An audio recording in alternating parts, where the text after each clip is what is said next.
It's time to take a look at one big thing facing the Seattle Seahawks this offseason. And that big thing is patience. Now, I know I've said this with some other teams, but it's patience in a different way. Pete Carroll had an identity that everybody immediately associated with the brand of the Seattle Seahawks. You could argue that Carroll was part of what made them relevant even to people that don't care about the team one way or the other. Carroll was a lightning rod, and people paid attention to what he did.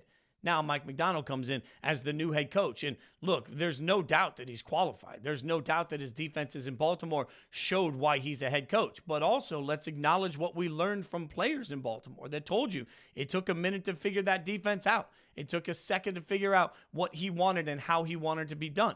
So now you have somebody that's going to come in and learn as a first-time head coach, while they're also going to continue to be the main voice in the defensive room. So, right, you've got this coach that's going to ask himself to simply add extra responsibility by becoming the head coach, all while trying to replace a legend that has the personality of a legend. All of that requires an incredible confidence in who you are, an incredible security in how you do what you do, an incredible patience of, hey, I'm going to do things my way. And that means we may have to rip some things apart. And it may take a second to rebuild. But in doing so, they can shape themselves in the image of their new head coach. That is something to me that takes time. And that is something to me that's going to require something Seahawks fans aren't used to. Possibly a team that's struggling to compete while they get all of it figured out.